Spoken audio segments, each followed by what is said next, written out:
it's your girl Hot Chick, and all you're about to hear is a soulful song with a mix of musical-ish. And I want y'all to put your hands together to my boy, Curse One, on the JEB. Let's go. Di ko maipaliwanag ang aking nararamdaman. Pagkatabi kita, di ako makapagsalita, pero di ibig sabihin nun na ayaw kita at di kita gusto. Sadyang kumakabalang ang damdamin ko. Gusto ko mang sabihin sa'yo, pero ang lakas ng hiya ko. Parang ewan na. Pinipili ng buhay ko, handa kong ialay lahat sabihin mo lang at gagawin ko para lang sa'yo. Handa kong ibigay lahat ng sa'kin sa'yo, tik-tik-tik-tik-tik kung ano mo ba nakasa'kin. Ikalawang dahil ang aking paghinga. Sana yabang buhay ka na makasama pagkat masaya ko sa'yo.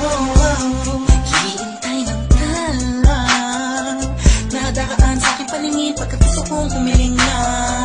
Sana ang pinakati na tangi-tangi babae na sa'kin nakapagdulot ng kakaibang sa'yo di na mawala pa dahil baka di ko kayanin to. Ikaw siya pinaka-next-step na pituin para sa aking tao. At ikaw din na siya nagsisilbing matamis na panaginip ko. Handa kong ibigay lahat ng sa'kin sa'yo, tik-tik-tik-tik kung ano mo ba nakasa'kin. Ikalawang dahil ang aking paghinga. Sana yabang buhay ka na makasama pagkat masaya ko sa'yo. Ikaw ang musikang naglalaro sa isipan ko. Beat That Production. Ikaw siyang awit ko. Downtown Entertainment. Sana ako'y digin Hey bro, let's go. Ako ay parang tingin mo umatama. Sa'yo lang nadama sa kaya kakaiba.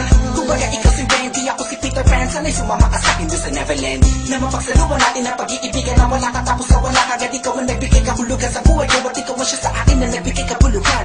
Kung bakit ako pinanganak na magulang ko, siguro nga ay para lamang ibigin na episode. Binibini na napapalutan ng mga anghel sa paligid na nagtutulot na sayaw nakakaparaliso.